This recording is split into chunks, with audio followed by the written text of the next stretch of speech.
औज़ुबिल्लाहि बिस्मिल्लाहिर्रहमानिर्रहीम। नाज़रीन, एक नई वीडियो के साथ हाजिर खिदमत हूँ और उम्मीद करता हूँ मेरी इस वीडियो को भी आप पसंद करेंगे और कमेंट्स बॉक्स में जाके इस वीडियो पे कमेंट्स देंगे और अपनी अपनी आरा का इज़हार करेंगे कि यानी कि क्या कुछ मैंने सही कहा, कुछ चीज़ें उजागर करने की कोशिश की, कुछ नॉलेज दिया आप लोगों को, या कि कुछ मेरे में कमी पेशियाँ हैं। और आप तनकीद भी कर सकते हैं, इस पर कोई मसला नहीं है, मैं इंशाल्लाह सुनूंगा। और नए आने वालों के लिए वेलकम, खुश आमदीद, और साथ रिक्वेस्ट के मेरे चैनल को सब्सक्राइब करें और बेल आइकन को लाजमी टच करें ताकि मेरी हर वीडियो आप लोगों तक पहुंच जाए। और कमेंट्स बॉक्स में जाके ज़रूर कमेंट्स करें। आज की वीडियो जी एक बहुत ही हसास, जो काफ़ी अरसे से हमारे साथ ये हो रहा है, लेकिन उसमें हमारी अपनी नेग्लिजेंसी भी बहुत ज़्यादा है। मैं तो यानी इस चीज़ को मानता हूँ, आप लोग माने कि ना माने, यानी स्वीडन में कुरान पाक के और आग को जलाना है तो यह नाजायज़, यानी दुख हुआ बहैसियत जितने भी हम मुसलमान हैं दुनिया पे, जितने भी ज़्यादा हैं, यानी हमारे दिलों को चोट पहुँचाई। लेकिन ये चोट बार बार क्यों पहुँचाई जाती है? कभी अस्तगफिरुल्लाह, गुस्ताख रसूल, नबी सल्लल्लाहु अलैहि वसल्लम के कार्टून शाया करते हैं, कभी कुरान पाक को जलाया जाता है, कभी और कई तरीक़ों से हमारे दिल को ठेस पहुंचाई जाती है। वजह क्या है कि हम इंतहाई कमज़ोर, अब हालांकि पैसे में ज़्यादा, तादाद में ज़्यादा और वसाइल में ज़्यादा, वसाइल में भी हम बहुत ज़्यादा हैं, लेकिन वजह क्या है कि बुज़दिल हो गए, हमें अपनी ज़िंदगियों से प्यार हो गया। और दूसरा बात वही है कि फ़िरक़ों में बटे हुए हैं, कोई अहले सुन्नत वाल जमात का, कोई अहले हदीस का, कोई शिया, कोई यानी इस तरह मुख्तलिफ जो है ना। हम एक कुरान और एक हदीस पे जब एक अल्लाह, एक रसूल और एक कुरान पे आ जाएंगे ना, तो सब मामले ठीक हो जाएंगे। अब ज़रा ये देखें कि अगर हम लोग बहैसियत मुसलमान अपने अंदर झांक के देखें तो हम कितने एक मुसलमान हैं, कितना ही इस्लाम की परवाह करते हैं, या कुरान पाक जिसके औराक और सुना सिर्फ एक वर्का। वो असल में इसकी बैकग्राउंड क्या है कि स्वीडन में मुसलमान बहुत ज़्यादा वहाँ जाकर रहाइश पजीर हो रहे हैं, और वो फिर जब तबलीग करते हैं, माशाल्लाह हमारा दीन तो नंबर 1 है ना, वो जब कुरान पाक की तालीम अब ट्रांसलेट इंग्लिश में कर दी, मुख्तलिफ ज़बानों में हो गई, वो जब पढ़ते हैं तो वो मुसलमान भी हो रहे हैं। एक यानी काफ़ी तादाद मुसलमानों की उधर हो रही है। तो एक नौजवान जो गैर मुसलमान, पता नहीं कौन था, सो कॉल्ड लिबरलिज्म आजकल जो चली हुई है, हम मुसलमानों में भी है ना। जैसे पिछले दिन में इस्लामाबाद देख लो, मेरा जिसम मेरी मर्जी, वो मुसलमान ही थे, ठीक है ना। अब उन्होंने जो वो प्ले कार्ड उठाए हुए थे, मुझे बताते हुए वो शर्म आ रही है कि उसमें जो उन्होंने लिखे हुए थे वो भी मुसलमान है। उसने अब ये एहतजाज ये किया कि गलत किया, नहीं करना चाहिए था। और इसके स्वीडन हुकूमत ने भी इस पे जो बयान आया उनका सामना, यानी शर्मिंदगी का इज़हार किया, प्रोटेस्ट किया कि ये चीज़ नहीं होना चाहिए थी। और दूसरी खबर ये थी कि उस वासले जहन्नम भी कर दिया गया उस बंदे को। लेकिन ये सारी चीज़ें क्यों हो रही हैं? अब हम ज़रा अपने गिरबान में झांक के देखें तो हम कितने के मुसलमान हैं। सूरह रूम में अल्लाह ताला फरमाता है कि देखना, नमाज को कायम करना, मुशरिक ना हो जाना। देख लें कितनी बड़ी बात है कि यानी अगर नमाज कायम नहीं करोगे तो मुशरिक हो जाओगे।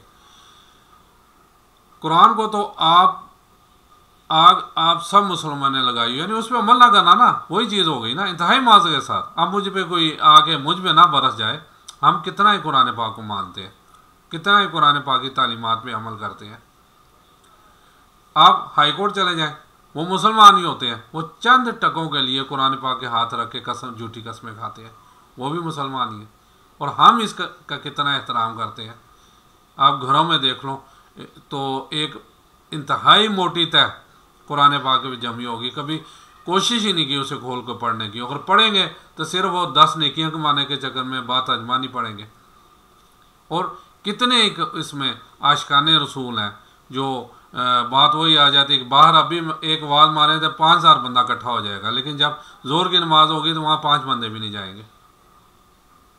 कितने एक बात वही है कि ये आशिकाने रसूल जो जुलूस के साथ तो हो जाते हैं, मसलन आजकल लब्बैक वाले जैसे हैं, ये भी कहते हैं जी हम आशिकाने रसूल हैं, और कितने इनके बंदे मस्जिदों में जाते हैं वो भी इन्हें पता है। जब ये साथ हो जाते हैं, वहाँ से अपनी शिरनी, अपना न्याज ली, वो जो बिरयानी वगैरह थालों में ली, जैसे जोर की नमाज हुई, जलसा मुंतशिर हुआ, अपने अपने घरों को चले जाते हैं। कितने एक ये अपना 10 मुहर्रम पे जो जुलूस निकलते हैं, जो अपने आप को कहते हैं हम अहले बैत के बहुत बड़े ठेकेदार हैं, ये जाते हैं, तो वो कितने यानी ये चीज़ें देखी हुई मैं कह रहा हूँ। जब नमाज का टाइम होता है, कहीं साइड पे हो जी मैं साढ़े कपड़े पलीत ने, यानी कैसे मुसलमान हैं आप लोग? फिर यही कुछ होना है जो हमारे साथ हो रहा है, जो हम जलील हो रहे हैं। वो हदीस ज़हन में रखें कि जब नबी करीम सल्लल्लाहु अलैहि वसल्लम ने कहा था कि एक दौर ऐसा आएगा कि मुसलमान सबसे ज़्यादा, यानी कि मैं अपने अल्फाज में, मैं जलील कौम बन के उभरेगी, जलालत में डूबी होगी, पस्तियों में डूबी होगी। तो सहाबा कराम ने कहा कि या रसूल अल्लाह क्या वो तादाद में काम होंगे? नबी करीम सल्लल्लाहु अलैहि वसल्लम नहीं।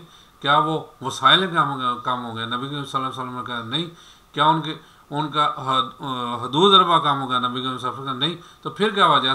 को कहा सिर्फ उन्हें दुनिया से प्यार हो जाएगा, वो दुनिया की पस्तियों में पड़ जाएंगे, दुनिया के रंगीनियों में खो जाएंगे, सब कुछ होते हुए। वो देख लें वही कुछ हो रहा है। अब देख लें ज़रा, मैं हदीस की तरफ भी आता हूँ। जो नमाज नहीं पढ़ता वो पाकिस्तान के शनाख्ती कार्ड में मुसलमान है, बिल्कुल ठीक है, यहाँ सब लिखते हैं। अल्लाह के हाँ वो मुशरिक है, जैसे मैंने अभी सूरह रूम की बता दी कि अल्लाह ताला क्या फरमा रहा है कुरान पाक में। सही मुस्लिम में हदीस नंबर 246 लिखी रह गई, यानी कोई हदीसें पढ़ता ही नहीं। यहाँ तो रवाज ही नहीं है ना हदीसें पढ़ने का। यहाँ तो बाबों को हमने पकड़ा हुआ है या मौलवियों को पकड़ा है, वही सारा बताते हैं। वो खुद कहते हैं ना ना ना कुरान पाक वाला ना जाना, हदीस की तरफ ना जाना, गुमराह हो जाओगे। ये हदीस शरीफ में क्या है जी? देखें, मुस्लिम, सही मुस्लिम में हदीस नंबर 246 लिखी गई कि मेरे बंदे के कुफर और ईमान, शिरक और इस्लाम के दरमियान फ़र्क सिर्फ नमाज है। देख लें क्या कह रहे हैं। ये हदीस मुस्लिम, यानी फिर सही मुस्लिम में ही लिखी रह गई, हदीस नंबर 1487। अब्दुल्ला बिन मसूद कहते हैं कि जमात के साथ नमाज पढ़ना ये सुन्नत हदा है। ये तुम्हारे नबी की वो सुन्नत है जो अल्लाह ने उन्हें अता की, अगर उसे छोड़ दोगे तो बर्बाद हो जाओगे। रसूलुल्लाह के ज़माने में अगर कोई बीमार भी होता और दो बंदों के सहारे मस्जिद में आकर नमाज पढ़ सकता तो उसकी कोशिश होती कि वो मस्जिद में ही जाकर नमाज पढ़े, कहीं मुझे मुनाफिक ना शुमार कर लिया जाए। जमात छोड़ने पर रसूलुल्लाह के ज़माने में यह समझा जाता था कि यह बंदा मुनाफिक है। अंदाज़ा करें कितनी बड़ी बात है। और हाँ, आजकल मसला ही कोई है जमात छोड़ना। पहले तो नमाज ही नहीं पढ़ते, और नमाज पढ़ेंगे घर, ओ जी पढ़ तो लीजिए, मैं घर पढ़ लेना। सहाबा कराम को, अहले बैत को कम मालूम था कि ऐसी उम्मत भी आने वाली है जो आपसे बड़ा आशिक रसूल होने का दावा करेगी और नमाज एक नहीं पड़ेगी। जी, यही उम्मत, यानी इसी उम्मत की तरफ इशारा किया गया। ये आकालम को बोला है, ये ना समझ लीजिएगा ये कोई हदीस है या सॉरी कुरान पाक के लफ्ज़ है। ये एक आलिम के बयान, उससे इक़्तिबासात बयान कर लूँ। तो वो कहते हैं यार ये तो बड़ा आसान इस्लाम है। ज़ाहिर है जब कुछ ना करना पड़े तो फिर इस्लाम ही है। अगर ये सारी चीज़ें निकालें फिर तो अबू जहल, अबू लहब भी इस्लाम को मान लेते कि ठीक है भी, ऐसे भी मुसलमान हो जाते हैं। तो ये हदीसें मुस्लिम शरीफ में लिखी रह गई। प्रैक्टिकली इन पर किसी ने अमल किया? बताएं। हाँ बताएं ज़रा कि प्रैक्टिकली इन पे किसी ने अमल नहीं किया। ये हदीस तिरमिज़ी में अब्दुल्ला बिन बरीदा अपने बाप से रवायत करते हैं, हदीस नंबर 2621, कि हमारा और मुनाफिकीन का अहद नमाज की बुनियाद पर है। जिसने नमाज छोड़ी उसने कुफर किया। यह सहाबा कराम का फतवा तिरमिज़ी में ही रह गया। हदीस नंबर 2622 तिरमिज़ी शरीफ की हदीस है ये। अब्दुल्ला बिन शकीक ताबी कहते हैं सहाबा कराम रिज़वानुल अलैहिम अजमाइन कि किसी चीज़ के तर्क को अमाल में से कुफर ना जानते थे। सिर्फ बेनमाजी को वो काफिर समझते थे, बाकियों को उनकी तमाम गलतियों के बावजूद मुसलमान समझते थे। यानी एक नमाज वो रेड लाइन थी कि जिसने उसे क्रॉस कर दिया वो उसे मुसलमान तस्वर नहीं करते थे। ये हदीस सुनन अबू दाऊद में ही लिखी रह गई, हदीस नंबर 495। मैं साथ साथ हवाले भी दे रहा हूँ ताकि अगर कोई ये ना कहे कि हदीस नंबर कौन सी थी। बच्चा जब 7 साल का हो जाए तो उसे नमाज का हुक्म दो, और जब 10 साल के हो जाएं और ना पढ़ें तो उन्हें इस पर मारो और उनके बिस्तर जुदा जुदा कर दो। अबू दाऊद में लिखी गई इस हदीस पर अमल किस किस ने किया? किसी ने किया। यानी एक तो जब 10 साल का बच्चा होगा उसे ज़बरदस्ती नमाज पढ़ो, और बड़े हो गए ना उनके बिस्तर भी अलग अलग कर दो, फिर इकट्ठे ना सुलाओ। इसमें 2 इसके मतलब है। ये हदीस इब्ने माजा में लिखी रह गई, हदीस नंबर 4034 कि नबी इस्लाम ने फरमाया, ए मुआज़, अल्लाह के साथ शरीक ना करना, ख्वाह तुम्हारे टुकड़े टुकड़े कर दिए जाएं, तुम्हें कत्ल कर दिया जाए, सूली दे दिया जाए या आग में जिंदा जला दिया जाए, शिरक ना करना। शिरक इतनी बुरी चीज़ है और आज हर दूसरा बंदा शिरक कर रहा है। ये बाबों का कहता है जी सारे कुछ बाबे ही हैं, ये शिरक है। क्या है ये? अल्लाह से ना मांगना, बाबों से मांगना, ये शिरक है जो हो रहा है। ये पहली नसीहत। और इसी हदीस में दूसरी नसीहत, नमाज ना छोड़ना। तुम्हारा अल्लाह के साथ अहद नमाज की बुनियाद पर है। अगर तुमने नमाज छोड़ दी तो अल्लाह का जिम्मा उठ गया तुमसे, यानी अल्लाह ताला बरे जिम्मा कर देगा, जा भी उन जो मर्जी कर, एक दिन तो मेरे को लिया है। और तीसरी चीज़, यानी 3 चीज़ें इसमें फरमाई। शराब ना पीना ये तमाम बुराइयों की जड़ है। 3 चीज़ें नसीहत फरमाई हज़रत मुआज़ को। ये हदीस मसनद इमाम अहमद में लिखी रह गई, हदीस नंबर 6576 कि नबी इस्लाम ने फरमाया कि नमाज क़यामत के दिन नमाजी के लिए दलील, निजात और नूर होगी, और जो नमाज नहीं पढ़ता क़यामत के दिन ना उसके लिए कोई दलील होगी अल्लाह के हुजूर बचने की, ना निजात और ना कोई रोशनी नूर जो पुलिस रात से गुजरने के लिए। इसी हदीस में है, नबी अस्सलाम ने फरमाया, बेनमाजी का हशर फ़िरौन, कारून और हामान उमैया इब्न खल्फ के साथ होगा। यानी हशर फ़िरौन, कारून, हामान और उमैया इब्न खल्फ के साथ होगा। हाँ जी, कुछ भी हैं तुम्हारे महबूब की उम्मत से हैं, यानी जो आजकल कहते हैं जी जो मर्जी कर लो, चाहे नमाज का तो यानी सरकार बख्शवा दोगे। ये देख लें, नबी करीम सल्लल्लाहु अलैहि वसल्लम खुद फरमा रहे हैं कि किन के साथ होगा हशर, जो बेनमाजी है, फ़िरौन, कारून, हामान और उमैया इब्न खल्फ के साथ होगा। जी, बेनमाजी तेरा हशर तो फ़िरौन के साथ होगा, तेरा हशर कारून के साथ होना है, तेरा हशर उमैया इब्न खल्फ के साथ होना है। कुरान के, अब कुरान की तरफ आ जाएं दोबारा। कुरान के पहले सफ़ा का टेस्ट दुनिया के करोड़ों मुसलमान पास नहीं कर सकते। यानी चलें कुछ करोड़, मतलब ये आबादी तो बहुत ज़्यादा ना, करोड़ों टेस्ट नहीं करेंगे। क्या है सूरह फातिहा में जो कहा है, जो एक बंदे की अपने रब से कमिटमेंट है, देखा जाए तो इय्या का नाबुदु व इय्या का नस्तईन, ठीक है, ये कितने पास करते हैं? हम सिर्फ तेरी ही इबादत करते हैं और करें, ये कमिटमेंट है। डॉक्टर इसरार का इस पर पूरा एक लेक्चर है, देख लें आप। हम सिर्फ तेरी ही इबादत करते हैं और तेरी ही करेंगे, यानी तेरे अलावा किसी की इबादत नहीं करते। आजकल हर किसी के सामने जाकर सजदा रेज हो जाते हैं और सिर्फ तुझ से ही मदद चाहते हैं और तुझी से ही चाहेंगे और तेरे से मदद चाहेंगे। यानी आज बाबों के चले जाते हैं, बाहर जाकर बाबों से मांगते हैं। हमें सीधी और सच्ची राह दिखा, उन लोगों की राह जिन पर तूने इनाम किया, ना उनकी जिन पर गजब किया गया और गुमराही की।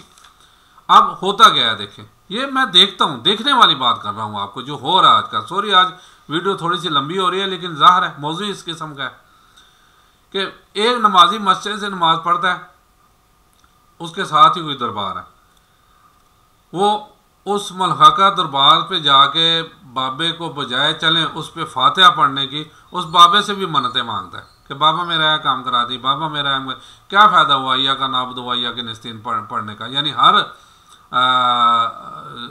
जमात में अगर फजर की 2 रकतें होती हैं, हर रकत में जो है ना ये है या का नाबुद वैया का नस्तीन, क्या फ़ायदा हुआ उसका कहने का। बाहर निकले भूल के बाबे से मांगना शुरू कर दिया। तो इससे तो ज़ाहिर है फिर जैसे ये करेंगे तो ऐसा ही फिर अल्लाह ताला भी इनके साथ। देखें एक छोटी सी बात, अब मैं ये नहीं कहता कि सारे मुसलमान नहीं बख्शे जाएंगे, बख्शे जाएंगे, लेकिन वो जो 1.5 दिन का सजदा है ना वो ज़हन में रखें। नबी करीम सल्लल्लाहु अलैहि वसल्लम ने 1.5 दिन का सजदा करना है और वहाँ एक दिन 50,000 साल का होगा, यानी 75,000 साल नबी करीम सल्लल्लाहु अलैहि वसल्लम सजदा करेंगे, उसके बाद उठ के बख्शवाने का अमल होगा, पहले नहीं।